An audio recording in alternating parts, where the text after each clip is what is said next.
আজকের ভিডিওতে রায়বাড়ির প্রশ্নবিচিত্রা 2025 সালের সপ্তম শ্রেণীর পরিবেশ বিজ্ঞান বিষয়ে প্রথম পরীক্ষায় মূল্যায়নের যে 5 নম্বর প্রশ্নপত্রটি রয়েছে অর্থাৎ ডিম্পিট আশ্রম Sarada Vidya Mandir for girls and Ramnagar Rao high school HS এই বিদ্যালয়গুলি সমস্ত প্রশ্ন উত্তরগুলি করবো। তার আগে তোমরা কেউ যদি আমার চ্যানেলে নতুন হয়ে থাকো তাহলে চ্যানেলটি অবশ্যই সাবস্ক্রাইব করে নেবে। প্রথমে আছে ফিজিক্যাল সায়েন্সে একের দাগে আছে সঠিক উত্তরটি নির্বাচন করো যে কোনো 6টি। এক আছে উষ্ণতার যে যন্ত্রের সাহায্যে মাপা হয় তার নাম এটাবে থার্মোমিটার। এরপর 2 আছে পরমাণু ঋণাত্মক তড়িৎযুক্ত কণার নাম এটাবে ইলেকট্রন। এরপর 3 আছে Al2O3 Al এর যোজ্যতা এটা 3 হবে। এরপরে 4 আছে তাপ প্রয়োগে কঠিন পদার্থে তরলে পরিণত হওয়াকে বলা হয় এটাবে গলন। এরপরে 5 আছে জিঙ্ক আয়রন ও ফসফেট মূলক দিয়ে গঠিত যৌগের সংকেত হলো এটা Zn3PO4 2।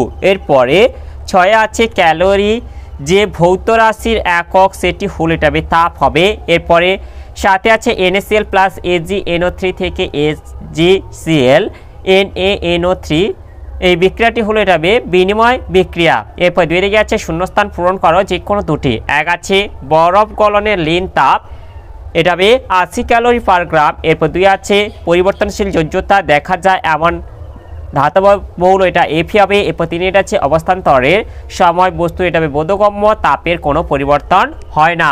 এরপরে 3 দাগে আছে এক কথায় উত্তর দাও যে কোনো 4টি। এক আছে উষ্ণতা সেলসিয়াস স্কেল ও ফারেনহাইট স্কেলের মধ্যে সম্পর্কটি লেখো। এর উত্তরটি হলো এই যে আমরা এখানটা বলে দেব যে ফারেনহাইট ও সেলসিয়াস স্কেলের সম্পর্কটি হলো C/5 সমান F-32/9। এরপরে 2টা আছে NH4 প্লাস মূলকটির আধান ও যোজ্যতা কত। NH4 প্লাস মূলকটির আধানের সংখ্যা হলো এটা +1 এবং যোজ্যতা হলো 1।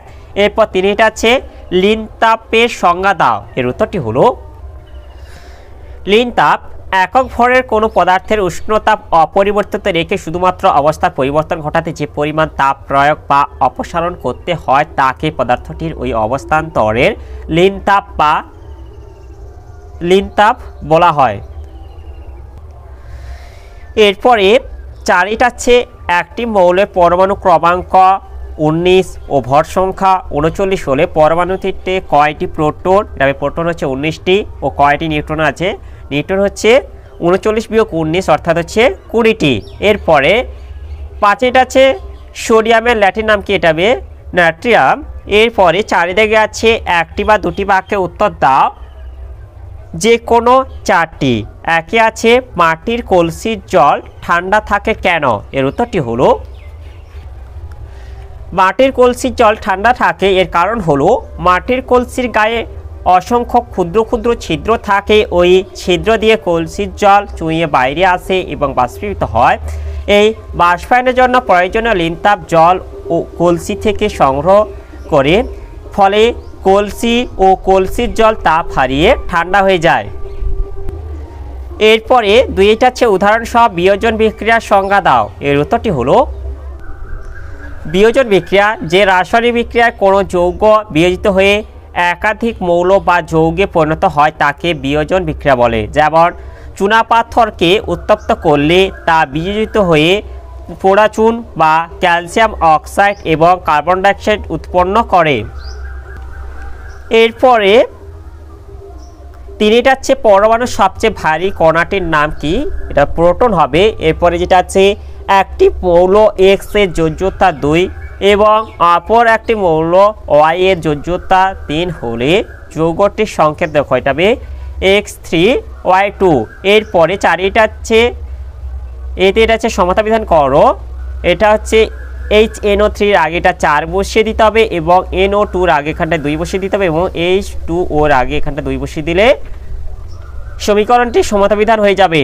এরপরে বিতির আছে পরমাণু ও আয়নের একটি পার্থক্য লেখো। এর উত্তরটি হলো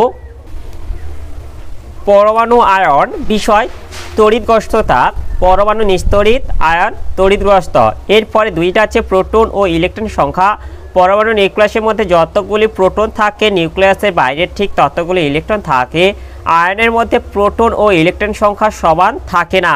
এরপর 3টা আছে সুস্থিতি পরমাণু আয়নের থেকে কম সুস্থিত আর আয়ন পরমাণু থেকে বেশি সুস্থিত। তাহলে তোমরা এগুলি থেকে যে কোনো একটি বলে দেবে। এরপরে 5টা আছে কোন তাপমাত্রায় সেন্টিগ্রেড স্কেল যে পাঠ দেয় ফারেনহাইট স্কেল তার দ্বিগুণ পাঠ দেয় নির্ণয় করো। এর উত্তরটি হলো, এই যে উত্তরটা এখান থেকে দেখে নাও যে আমরা জানি কি C/5 সমান F-32/9, যেখানে সি ও এফ যথাক্রমে সেলসিয়াস ও ফারেনহাইট স্কেলের উষ্ণতার পাঠ। এখানে F2C হলে C/5 2C - 32/9, বা এটা হচ্ছে 9C সমান 10C - 160, বা 10C - 9C সমান 160, বা C সমান 160। অতএব হচ্ছে 160 ডিগ্রি সেলসিয়াস উষ্ণতা ফারেনহাইট পার সেলসিয়াস পাঠে দ্বিগুণ হয়। এরপরে 6টা হচ্ছে একটি বস্তুর উষ্ণতা 56 ডিগ্রি ফারেনহাইট থেকে 68.8 ডিগ্রি ফারেনহাইট হলো এই তাপমাত্রা বৃদ্ধির মান সেলসিয়াস স্কেল থার্মোমিটারে কত হবে? এর উত্তরটি হলো, তাহলে আমরা প্রথমে হচ্ছে কত ডিগ্রি উষ্ণতা বৃদ্ধি পেয়েছে অর্থাৎ ফারেনহাইট স্কেলে বস্তু উষ্ণতা বৃদ্ধি পেয়েছে সেটা জেনে নেব।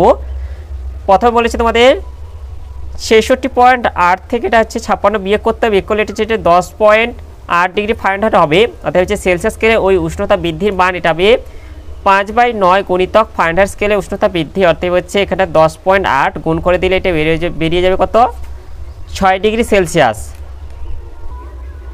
এরপরে লাইফ সায়েন্সে আছে একে থেকে সঠিক উত্তরটি নির্বাচন করে লিখো যে কোনো 3টি। এক আছে কার্বোহাইড্রেট জাতীয় খাদ্যের সরলতম অণু হলো এটা হবে গ্লুকোজ। এরপর 2টা আছে প্লাজমা ও এবং পেশিতে উপস্থিত প্রোটিন হলো যথাক্রমে এটা হবে ফাইব্রিনোজেন, অ্যাক্টিন। এরপরে 3টা আছে গলগণ্ড রোগ হয় এটা হবে আয়োডিনের অভাবে। এরপর 4টা আছে শিশুদের প্রোটিন ও শক্তির অভাবে যে রোগ হয় তা হলো এটা হবে ম্যারাসমাস। এরপর 2টা আছে নির্দেশ অনুযায়ী উত্তর দাও যে কোনো 3টি। এক আছে শূন্যস্থান পূরণ করো। রক্ততঞ্চনে সাহায্য করে যে ভিটামিন সেটি হলো ভিটামিন কে। এরপরে 2টা আছে লিপিডের একটি উদ্ভিজ্জ উৎসের নাম লেখো। এর উত্তরটি হলো, এই যে লিপিডের উদ্ভিজ্জ উৎসগুলো যেমন হচ্ছে সরিষা তেল, সূর্যমুখী, তিসি, সয়াবিন, নারকেল প্রভৃতি থেকে নিষ্কাশিত তেল, বিভিন্ন প্রকার বাদাম, নারকেল প্রভৃতি। তোমরা এগুলি থেকে যে কোনো একটি বলে দিই। এরপরে 3টা আছে মস্তিষ্কে উপস্থিত তরলের নাম কি? মস্তিষ্কে উপস্থিত তরলের নাম হলো সেরিব্রোস্পাইনাল তরল। এরপরে 4টা আছে বাড়িতে কিভাবে খুব দ্রুত জলকে জীবাণুমুক্ত করা যায়? বাড়িতে খুব দ্রুত যেভাবে জলকে জীবাণুমুক্ত করা যায় সেটি হলো হ্যালোজেন ট্যাবলেট দিয়ে জল শোধন করা। এরপরে 5টা আছে কোন ভিটামিনের অভাবে স্নায়ু দুর্বলতা সৃষ্টি হয়? এটা হবে ভিটামিন বি কমপ্লেক্সের অভাবে। এরপরে 3টা আছে কস্তম্ভের সঙ্গে খস্তম্ভ মিলিয়ে লেখো। কস্তম্ভে আছে একে অ্যানিমিয়া, এটা হবে লোহা। এরপরে 2টা আছে কোয়াশিয়কর, এটা হবে 1 থেকে 4 বছর। এরপর 3টা আছে খাদ্যতন্তু, এটা হবে পেকটিন। এরপর 4টা আছে আইসক্রিম, এটা হবে কারাজিনান। এরপর 4দিকে আছে নিচের প্রশ্নগুলির উত্তর দাও যে কোনো একটি। এক আছে ডায়াবেটিস কেন হয় তা বুঝিয়ে দাও। একটি সংশ্লেষিত খাদ্যের উদাহরণ দাও। একটি সংশ্লেষিত খাদ্যের উদাহরণ হলো চকোলেট। এর আগের প্রশ্নের উত্তরটি হলো, আমরা এখান থেকে উত্তরটা বলে দেবো যে আমাদের রক্তে গ্লুকোজের স্বাভাবিক মাত্রা 80 থেকে 120 mg প্রতি 100 ml রক্তে, কিন্তু আমরা প্রত্যহ অনেক বেশি খাদ্যের মাধ্যমে গ্লুকোজ গ্রহণ করি। এই অতিরিক্ত গ্লুকোজ ইনসুলিন নামক হরমোনের প্রভাবে রক্ত থেকে কলাকোষে প্রবেশ করে, জারিত হয় ও শক্তি উৎপন্ন করে। যদি কোনো মানুষের বিপাকীয় ত্রুটির ফলে রক্তে গ্লুকোজ কলাকোষে প্রবেশ করতে না পারে তাহলে ওই ব্যক্তির রক্তে অতিরিক্ত গ্লুকোজ মূত্রের মাধ্যমে বাইরে নির্গত হবে এবং হৃৎপিণ্ড, যকৃৎ, বৃক্ক ধীরে ধীরে নষ্ট হয়ে যাবে। এভাবে ডায়াবেটিস রোগের সূচনা হয়।